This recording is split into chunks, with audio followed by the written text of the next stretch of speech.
नमस्कार। आज का मोटिवेशनल वीडियो है, भाषा महत्वपूर्ण है या भाषा की शक्ति महत्वपूर्ण है। देखिए, भाषा महत्वपूर्ण है किसके लिए? भाषा महत्वपूर्ण है व्यवहार के लिए। ये सारा संसार जो है वो किसी न किसी भाषा पर निर्भर है, क्योंकि भाषा के माध्यम से हम अपनी अभिव्यक्ति दे पाते हैं। अब वो भाषा जो है उसका स्तर क्या है वो एक अलग बात होती है, लेकिन भाषा पर ये पूरा समाज निर्भर है। अब हम किसी भाषा को बोली बोल देते हैं, किसी भाषा को हम विदेशी भाषा बोल देते हैं, किसी को हम राष्ट्रीय भाषा बोल देते हैं, किसी को जो है राजकीय भाषा बोल देते हैं। तो इन सब में अंतर क्या है और ये क्यों महत्व रखते हैं? इसलिए महत्व रखते हैं क्योंकि जिस तरीके से हम एक सामान्य उसकी बात करते हैं, सामान्य स्तर की बात करते हैं, तो वहाँ पर हमारी बोली भी काम कर जाती है।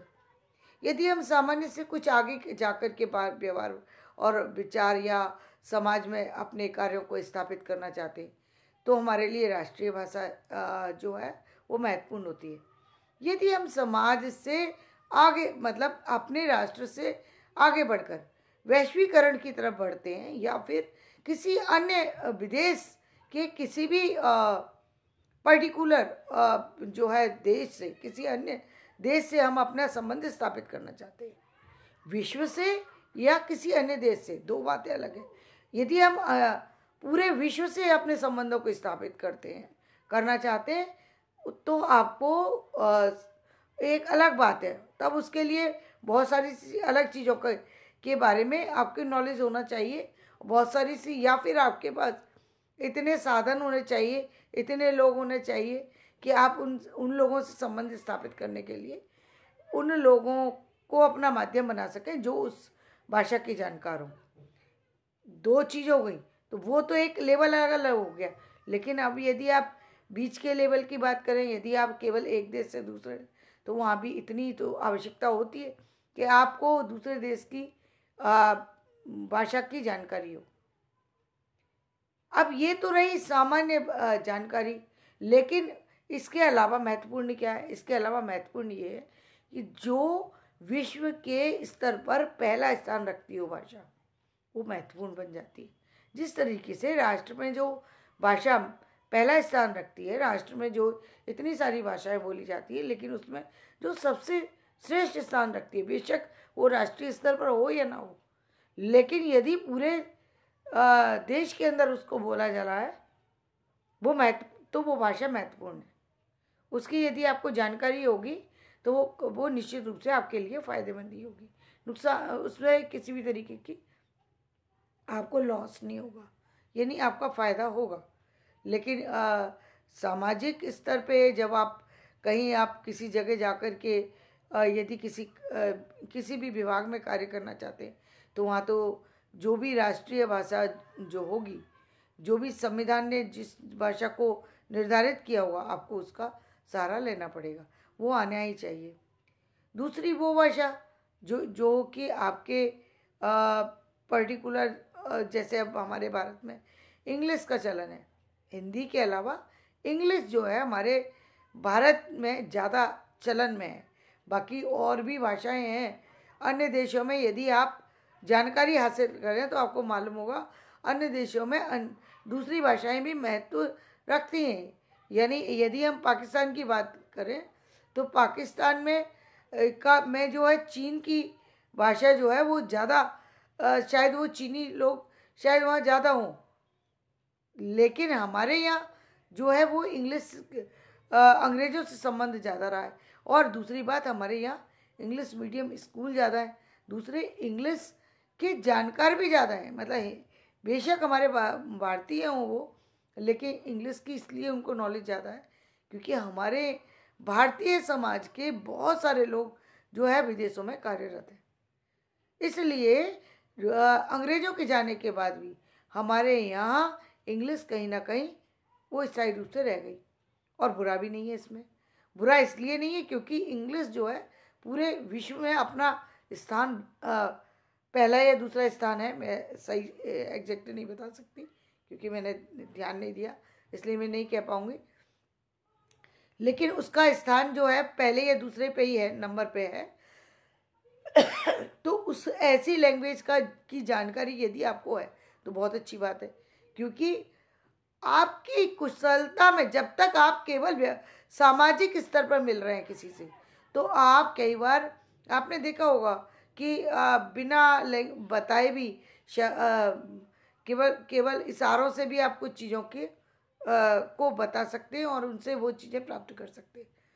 लेकिन जब आपको इस सामान्य व्यवहार से ऊपर उठ करके किसी बड़े पद पर बिठाया जाता है, तो वहाँ पर उस जगह की कुछ ना कुछ लैंग्वेज की जानकारी होना बहुत ही आवश्यक है, बहुत ही आवश्यक है। मैंने एक चीज़ नोट की, आजकल कुछ चीज़ें, कुछ ऐसे हमारे पास यूट्यूब के माध्यम से कुछ ऐसे चीज़ें हैं जिसमें कि ट्रांसलेशन की सुविधा है, लेकिन जब ट्रांसलेशन करने की कोशिश की गई, जब मैंने उसे ट्रांसलेशन करने की किया, तो मालूम पड़ा अर्थ का अनर्थ हो जा रहा था। बहुत जगह वो लोग समझ ही नहीं पाते हमारे शब्दों को, और इसलिए वहाँ पर अर्थ का अनर्थ हो जाता है। Excuse me. तो ऐसे में आपने कुछ बात कही, आप जानते नहीं हैं, दूसरा व्यक्ति यदि किसी दूसरे तक कोई बात पहुंचा रहा है, वो गलत पहुंच गई, तो वहाँ पर आपके लिए आप हंसी के पात्र भी बन सकते हैं, और ऐसा कई बार देखा भी गया। छोटे स्तर पर यदि आपकी हंसी मजाक में ये दोस्ती लेवल तक हो तो ठीक है, जहाँ बात बड़े लेवल की होती है तो वहाँ फिर आपको अपने आप यदि जानकारी हो तो वो सर्वश्रेष्ठ होता है। तो पहली बात तो ये रही कि भाषा में लचीलापन लाने के लिए या आप और चीज़ों के लिए यदि आप किसी भाषा को अपनाते हैं तो आप सिर्फ और सिर्फ उस भाषा को अपनाएं जिस पर आपका अधिकार हो, वो चाहे वो लोकभाषा हो या फिर वो राज्य भाषा हो, राष्ट्रभाषा हो या फिर कोई अन्य भाषा हो। यदि आपका उस पर जो है अधिकार है, जिस लैंग्वेज पर आपका पूरी तरह अधिकार है, आपको उसी पर सबसे ज़्यादा कार्य करने की ज़रूरत है। उसको माध्यम बना लीजिए आप अपने आगे बढ़ने का, क्योंकि वो आपके लिए सहजता प्रदान करेगी। यदि आप वही काम दूसरी भाषा में जाके करेंगे तो या तो पहली बात तो गलती हो जाने की संभावना है, दूसरी बात यदि करेंगे भी तो टाइम ज़्यादा लगेगा। तो व्यर्थ में टाइम गंवाना कोई समझदारी नहीं होती। हाँ, आप उसको समय रहते तैयार कर सकते तैयारी करते रहिए। आप उस लैंग्वेज जितना आगे बढ़ सकते हैं बढ़िए, लेकिन अपने अधिकारों को यानी अपनी सीमाओं को उस भाषा में ज़रूर रखें जिस भाषा पर आपका अधिकार हो, क्योंकि वही सबसे ज़्यादा आपके लिए प्रभावकारी होती है। दूसरी भाषाएं आपके लिए प्रभावकारी हो सकती है, लेकिन उससे अधिक नहीं हो सकती जो कि जिसमें आप सुगमता महसूस करते हैं। तो पहली बात ये हुई कि भाषा महत्वपूर्ण है। वो भाषा महत्वपूर्ण है जो राष्ट्रीय भाषा है, और यदि आप अन्य देशों से संबंध रखना चाहते हैं तो आपके लिए जो एक सामान्य स्तर पर देखा जाता है कि इंग्लिश जो है वो हर जगह किसी न किसी थोड़े बहुत मतलब अंतर से वो बोलचाल में प्रयोग की ही जाती है। तो उसका आप लाभ उठा सकते हैं दूसरे शहरों में भी जा कर के। इसके अलावा भी कुछ अन्य भाषाओं को भी सीखें तो कोई बुराई नहीं है, क्योंकि भाषा जितनी हम सीखते हैं उतना हमको लाभ होता है, वो उससे हानि नहीं होती, क्योंकि हम वहाँ की चीज़ों से अवगत हो सकते हैं। हमें कोई दूसरा बता रहा है और हम खुद उससे पढ़ रहे हैं, उसमें बहुत अंतर होता है, बहुत ज़्यादा अंतर होता है। और निश्चित रूप से आपका 2 4 10 भाषाओं पर अधिकार हो तो इसका तो फिर आपको लिए बहुत ही फ़ायदा मिलेगा, इसमें कोई कहने वाली बात है ही नहीं। दूसरी बात जो एक देखने में आ रही है आजकल, जो कि हम सामाजिक स्तर पर जो हम ये कहने लगे हैं कि कोई फर्क नहीं पड़, कुछ ऐसे पद हैं जहाँ पर कि भाषा के महत्व को हम ज़्यादा महत्वपूर्ण नहीं मानते। सामाजिक संबंध स्थापित करने में भाषा के महत्व को हम ज़्यादा महत्वपूर्ण नहीं मानते।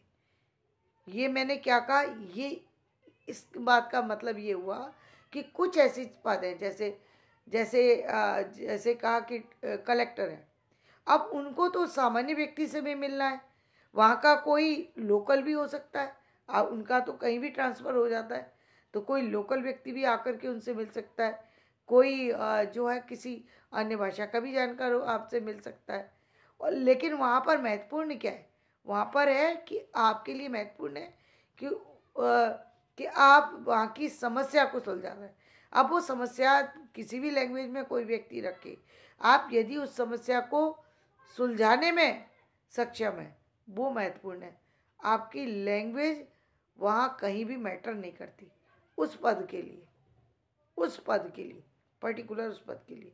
लेकिन यदि यही बात हम ये कहें कि जो कॉलेज हैं, यूनिवर्सिटी हैं, वहाँ पर हम जो हमारी हिंदी की लेक्चरर हैं, वो इंग्लिश के लेक्चरर को भी हम हिंदी में ला करके रख सकते हैं।